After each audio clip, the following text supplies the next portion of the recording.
अस्सलाम वालेकुम, this is Farooq Khan. I hope you all are doing well. I know बहुत ज़्यादा गैप हो गया बट इंशाल्लाह रेगुलर बेसिस पे अब वीडियोस अपलोड होंगी। इस वीडियो में हम लोग चैप्टर 13 स्टार्ट करेंगे, फर्स्ट ईयर बायोलॉजी का इम्यूनिटी। और इंशाल्लाह विद इन 1-2 डेज़ में मैं स्टार्ट करूँगी सेकेंड ईयर बायोलॉजी भी। न्यू बुक आ चुकी है एंड इंशाल्लाह हम वो भी स्टार्ट करेंगे। अब मैंने लास्ट ईयर ना शॉर्ट क्वेश्चन आंसर सारे करवा दिए थे एंड कुछ चैप्टर्स की एक्सप्लेनेशन भी करवा दी थी, बट अब हम लॉन्ग स्टार्ट करेंगे इंशाल्लाह। और इस ईयर में मैं फर्स्ट ईयर की न्यू बुक की एक्सप्लेनेशन भी स्टार्ट करूँगी। जो 2-3 चैप्टर्स की हो गई थी, बाकी चैप्टर्स जो पेंडिंग में थे वो हम इंशाल्लाह इस ईयर कंप्लीट कर लेंगे। सेकेंड ईयर भी इंशाल्लाह हम कंप्लीट करेंगे। इस वीडियो में हम लोग इम्यूनिटी का first line of defence complete करेंगे इंशाल्लाह। और अब रेगुलर बेसिस पे जैसे कि वीडियोस अपलोड होंगी। सो इम्यूनिटी क्या होती है, इम्यूनिटी का रिस्पॉन्स, उसमें डिफेंस होता है, फर्स्ट लाइन ऑफ डिफेंस होता है, सेकेंड लाइन ऑफ डिफेंस होता है, थर्ड लाइन ऑफ डिफेंस होता है। सो वो हम पढ़ेंगे। ये पार्ट 1 होगा, इसमें सिर्फ और सिर्फ हम फर्स्ट लाइन ऑफ डिफेंस को कवर करेंगे। इम्यूनिटी होती है, एबिलिटी होती है बॉडी की कि वो जो माइक्रो ऑर्गेनिजम्स हैं, टॉक्सिक मटेरियल्स हैं, उसको उसके खिलाफ जो है वो काम कर सकें स्पेशलाइज प्रोटीन के ज़रिए, किसी भी फेगोसाइटिक सेल्स के ज़रिए। उसमें होता है कुछ एंटीबॉडीज़ होती हैं, एंटीजेंस होते हैं। एंटीजेंस वो होते हैं जो एंटीबॉडीज़ को जनरेट करते हैं। हम ये बोलते हैं कि एंटीजेंस वो सब्सटेंसेस होते हैं जो एंटीबॉडीज़ को जनरेट करते हैं। कोई भी एंटीजेंस होती क्या है, असल में एंटीजेंस वो होती हैं कोई भी फॉरेन पार्टिकल जो हमारी बॉडी में एंटर हो गए हैं, लिविंग ऑर्गेनिजम्स की बॉडी में एंटर हो चुके हैं कोई भी फॉरेन पार्टिकल, उसको हम कहते हैं कि ये एंटीजेंस है। सो वो एंटीजेंस के खिलाफ जो काम करते हैं उसको हम कहते हैं कि ये एंटीबॉडीज हैं, इम्यूनोग्लोबिन्स हैं। एबिलिटी क्या होती है मैं आपको बता चुकी हूँ। Ability of body to combat all living organisms, all types of foreign particles. अच्छा, इम्यूनी रिस्पॉन्स, इम्यूनी सिस्टम हम पढ़ेंगे। इम्यूनोलॉजी होती है study of immunity, is known as immunology. The study of the functioning and the disorders of immune system is known as immunology.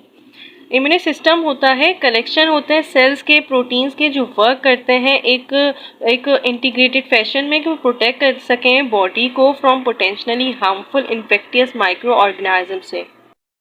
तो हम कहते हैं कि ये इम्यूनिटी है। जैसे कोई भी वायरस आपकी बॉडी में एंटर हो गया, कोई बैक्टीरिया, तो उसकी जो अगेंस्ट जो बॉडी काम करेगी उसको हम कहते हैं इम्यूनिटी, और इसकी स्टडी को हम कहते हैं इम्यूनोलॉजी।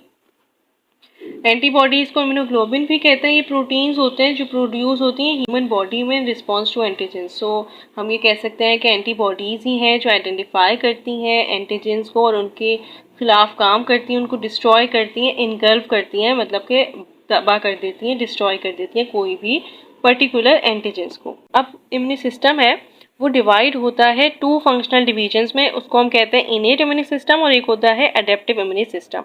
जो इनेट होता है वो 2 होते हैं, first line of defence and second line of defence, जबकि जो अडेप्टिव होता है ये थर्ड लाइन ऑफ डिफेंस होता है। ये पार्ट है इम्यून सिस्टम का जो प्रोवाइड करता है नेचुरल इम्यूनिटी। ये नॉन स्पेसिफिक होता है जो अगेंस्ट करता है एनी पर्टिकुलर ऑर्गेनिजम्स के खिलाफ काम कर सकता है। कोई ये नहीं है कि स्पेसिफिकली सिर्फ और सिर्फ इसके ही अगेंस्ट काम करेगा। इसमें हमारे पास फर्स्ट और सेकंड लाइन ऑफ डिफेंस आते हैं। आपको यहाँ पे बहुत अच्छा सा चार्ट दिया हुआ है। First line of defence non specific होते हैं जो फिजिकल बैरियर्स भी होते हैं, बायोकेमिकल बैरियर्स भी होते हैं। Second line of defence non specific होते हैं और अडेप्टिव इम्यून सिस्टम जो थर्ड लाइन ऑफ डिफेंस है ये स्पेसिफिक होते हैं। इसमें आते हैं सेल मीडिएटेड इम्यूनिटी और एक होती है अडेप्टिव मीडिएटेड इम्यूनिटी, लाइक हम पढ़ेंगे आगे।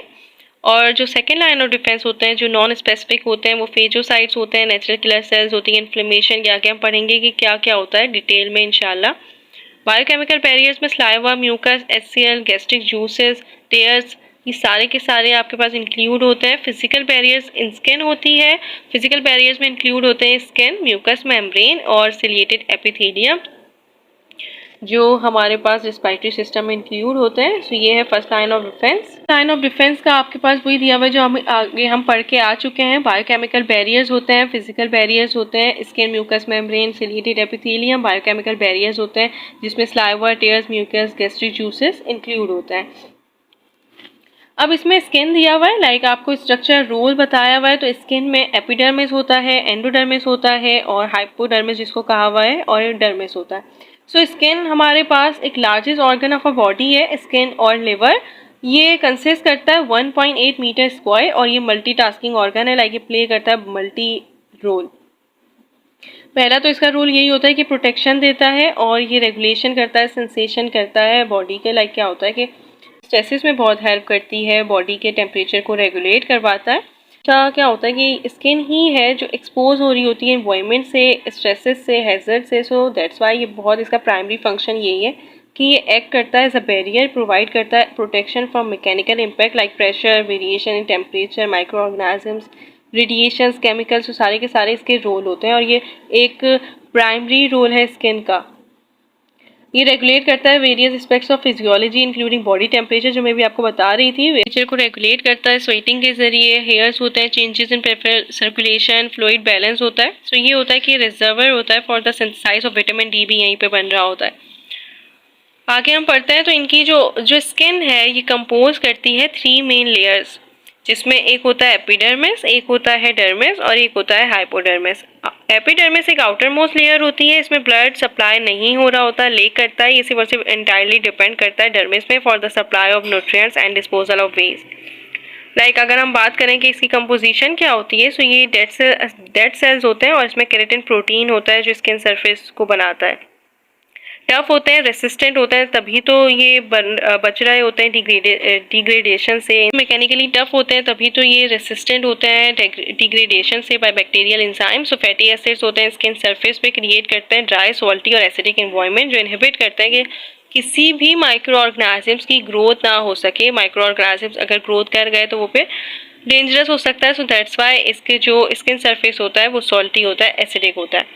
अगर अब हम ये पढ़ें कि सेल्स जो होते हैं जो स्किन को बना रहे होते हैं, एपिडर्मिस को बना रहे होते हैं स्किन की, ये क्या करते हैं, ये शेड हो रहे होते हैं। माइक्रोब्स आए, उनके साथ क्लिंस किया और इन्होंने क्या हुआ कि कंटिन्यूसली रिप्लेस कर रहे होते हैं न्यू सेल से फ्रॉम लो, लाइक प्रोवाइड क्या होता है कि ये प्रोवाइड कर रहे होते हैं new barrier that will soon be shed in the same way. So हम ये कहते हैं कि जो 3 लेयर्स ऑफ स्किन है, इनके बाद होती है इम्यूनिटी सेल्स की, लैंगरहैंस सेल्स जिसको हम कहते हैं स्किन रेसिडेंट मैक्रोफेजेस। सो ये होता है टी सेल्स। अब है डर्मिस। सो हमारे पास डर्मिस, सो जो एपिडर्मिस के अंडरनीथ होती है उसको हम कहते हैं ये एपिडर्मिस, जो एपिडर्मिस के अंडरनीथ होती है उसको हम कहते हैं ये लेयर ऑफ स्किन है जिसको हम डर्मिस कह रहे हैं। ये कंसिस्ट करते हैं लिविंग सेल्स में, इसके पास ब्लड वेसल्स होती हैं, नर्व्स भी होती हैं, स्वीट सिक्रीशंस भी होती है जिसको हम स्वीट ग्लैंड्स कहते हैं, सीबम ऑयल लाइक सब्सटेंसेस जिसको हम सेबेशियस ग्लैंड्स कहते हैं, यहीं पे प्रेजेंट होते हैं, डर्मिस में प्रेजेंट होते हैं।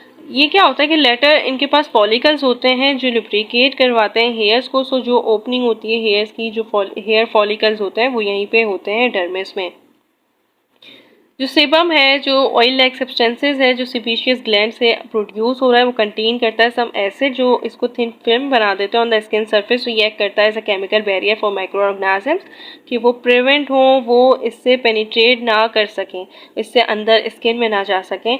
सो ये होता है कि on the other hand sweet glands contribute करता है केमिकल बैरियर के जरिए, सिक्रीट करता है वैरायटी ऑफ पॉलीपेप्टाइड्स कि वो इनहिबिशन कर सके, इनहिबिट कर सके माइक्रो ऑर्गेनिजम्स की प्रोडक्शन को। सो ये होता है डर्मिस, स्किन का काम होता है ये सारा। उसके बाद हाइपोडर्मिस होता है। सो हाइपोडर्मिस क्या होता है, बिलो द डर्मिस हाइपोडर्मिस होता है। ये कंटेन करता है mainly fat storing adipose tissues. Adipose का मतलब ही होता है फैट्स और कनेक्टिव टिश्यूज होता है इसमें। ये कनेक्ट करता है स्किन को मसल्स के जरिए, बोन्स के जरिए, और ये इंसुलेटिंग लेयर होता है। लाइक क्या होगा कि ये ही है जो स्किन को कनेक्ट कर रहा होता है बोन्स और मसल्स। अगर अभी आप आगे सेकेंड ईयर में पढ़ेंगे कि जो बोन्स होती हैं वो कनेक्ट हो रही होती हैं, फिर बोन्स से मसल्स कनेक्ट हो रहे होते हैं। तो जो बोन्स कनेक्ट हो रही होती हैं वो लिगामेंट के जरिए कनेक्ट हो रही होती हैं, जबकि जो बोन्स और मसल्स कनेक्ट हो रहे होते हैं वो टेंडन के जरिए कनेक्ट हो रहे होते हैं। सो ये होता है हाइपोडर्मिस में, यही होगा कि स्किन को कनेक्ट कर रहा होता है मसल्स और बोन्स से। So that's it. इंशाल्लाह नेक्स्ट वीडियो में हम लोग इसके आगे से स्टार्ट करेंगे, सेकेंड लाइन ऑफ डिफेंस भी पढ़ेंगे। अभी फर्स्ट लाइन ऑफ डिफेंस थोड़ा सा बाकी है बस, इसमें हमें role in immune system and digestive system पढ़ना है। So all the best to all of you. अल्लाह हाफिज़।